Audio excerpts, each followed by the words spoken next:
Boulder police are testing out a new tactic to help keep you safe in hard-to-reach walkways. Some customers will need to find a new way to get to the airport after a popular shuttle service abruptly shut down. One employee tells 9 News both workers and riders were left in a lurch, like something out of a movie. This morning, we're hearing how one driver on I-70 may have saved a semi-truck from disaster. Taking a live look outside right now over downtown Denver. Thank you so much for joining us for your Saturday. Love to be a part of your weekend. I'm Lauren Scafidi. Let's send things on over to Weather Impact Team meteorologist Chris Bianchi. Chris, what do you have for us this weekend? I got pretty nice weather for you today. And then tomorrow, a little dicier, but shouldn't be a total washout by any stretch of the imagination. So both days, especially both mornings, looking pretty great. So as we wake up on this Saturday morning, June the 28th, we're mostly waking up to 60s and 70s. And if you want to get that jog in, you want to get that dog walk in, go now. Trust me, because it's going to get toasty later on today, already in the mid-70s for us out in Centennial. Meantime, Akron 74 already, 71 here in the 9 News backyard. So again, off to a fairly toasty start. Temperatures get up in the low to mid-90s for us by the middle of the afternoon. So again, those temperatures going to get pretty scorching for us later on today. High of 94, 10% chance, slim chance for a brief gusty shower after 2 p.m. Most likely what you'll see, just a few scary looking clouds around 2, 3, 4 o'clock, but more bark than bite from those clouds. Nothing coming from those. It'll stay dry for most of us on this Saturday. The story, though, for the next few days will be widespread showers and thunderstorms returning to the picture tomorrow and Monday, and perhaps for the 4th of July as well. I'll have that full forecast for you in a few minutes. Thank you so much, Chris. Police say they've caught the man accused of attacking and threatening people with a chain in Boulder. Police say they arrested a 28-year-old man, but they have not released his name. They say no one was seriously hurt, but they identified 8 victims around the city. We're told the man faces several charges, including assault. The man accused of firebombing peaceful demonstrators in Boulder earlier this month pleaded not guilty to federal hate crime charges. Muhammad Solomon is accused of throwing Molotov cocktails at a group raising awareness about hostages being held in Gaza. Solomon was indicted on 12 federal counts earlier this week. His most serious charges are in state court there. He faces attempted murder and attempted first-degree murder charges.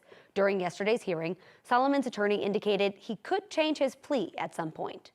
After that attack, Boulder police are trying something new at the Pearl Street Mall. The department is rolling out a new e-bike unit. They say this will help make sure officers can quickly get to areas of the mall that would be tough to reach by car.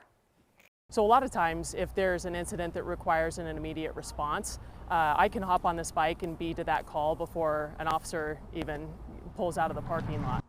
The new teams are now patrolling the mall every day.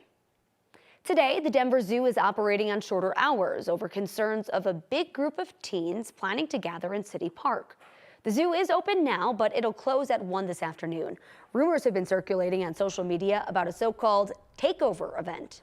We're told that this is kind of like what happened last Sunday at Northfield Mall. There, police say groups of teens showed up to fight. Now they're concerned this might be planned for City Park and other areas in Denver. The zoo will be back to normal hours tomorrow. Also happening today, maintenance work will impact service along some RTD rail lines. This is because of overhead wire inspections at Union Station. A full list of service impacts listed on your screen right there, but the big thing to remember, service to and from Union Station on the B and N lines will be interrupted all day. Everything goes back to normal tomorrow. An airport shuttle company in Longmont is no longer running. One driver tells 9 News it abruptly shut down. It could have left some drivers stranded and that he's still waiting on his last paycheck. 9 News reporter Ria Jha has a story. 8 Black was known as having excellent customer service. Drivers were the face of 8 Black. 8 Black was an airport shuttle company. I'd say drivers, we had between 12 and 15, dispatchers 2 or 3, and 2 supervisors. Rich Strauss was one of those drivers, taking people to and from Boulder County to the airport. June 13th, I was driving to my shift. And he got an email from the owner of the company with this subject line: shuttle operations ending June 13th. What stuck out was the email was sent at 12:55 and that the company was closing at 4:30, and this was the first formal notice that we had. With just 3 hours notice, the company was shutting down. But it literally happened that fast. Rich and the other drivers were left with a choice. The right thing was to not leave dozens of people stranded at the airport without a ride.